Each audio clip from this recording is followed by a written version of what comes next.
مسلمانی ده یو به ډوډۍ راکړي یو به کور راکړي ځای به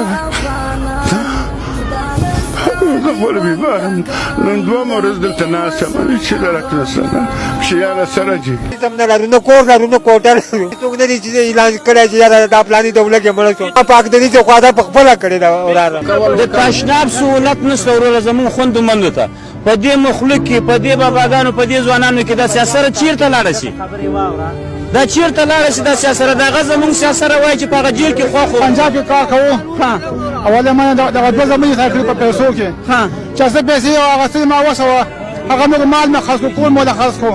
ثبوت 100 روپۍ دې واخیسته خپل ملک ته رالو نو الله دې زموږ خپل ملک آباد ساتي خپل ملک ته رالو خپل وطن ته رالو نه ولې به وزورې خپل وطن مې دی خپل اسناد لرم خپل هغه لرم خپل ملک مې دی خپل کوم خوا ګرځم ما ته څوک حق نشي کولی هېڅ دکې ظالم ورک شو هر څه ورک شو خپل وطن ته رالو خپل وطن مې ګل ګلزار شو دغه خپل وطن موږ ته ګل ګلزار شي دا هم ډېره ده خدای دې عزت وکړه الله دې مه خرابوه خدای دې ژوندی لره الله دې مه خرابوه موږ باندې ډېر تکلیفونه تېر شو ډېر دردونه په موږ باندې تېر شو بس دلته چې دی خپل وطن ته رالو نو موږ باندې زړه مې ولګېدو په خدای چې پکوړو سره مې ډوډۍ خوړې ما باندې چل خوړې په ځلا باندې لګېد ابوی ما سره زنانه دي ناستې دي کچرو سره د آرمي والا زه ورته وکړم د آرمي والا فوجیان هغه سره پولیس سره میلاو دي زه ورته وکړم چې هلته انټرویو وکړه ما سره کارډ نشته زه به څه شي انټرویو وکړم ته خو بې کارډه وباسې ویل هلته انټرویو وکړه هلته چې ورته وکړم هلته راته 3000 روپۍ راکړه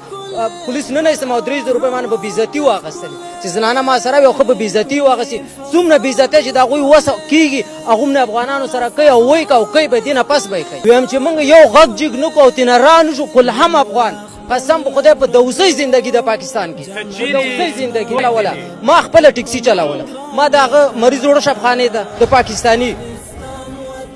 ملما مې د زیاتره 100 په اعتبار کې چې هغه ما د خدمت کو نه خدمت وزنن په خپل وطن کې کوم په خپل وطن کې به کوم او الله چې کوم اندازه روان او کوم ظلم روان دی وروره صرف یو ذات ته پته قام خپل وطن دی خپل خاور مې ده په تانه تحصیل دلته زه پوهېږم هر چا سره په ژبه پوهېږم هغه پنجابي سره به زه څه پوه شم الله پاک دې زموږ مشران په اتفاق لري چې په عوام لاس راکاږي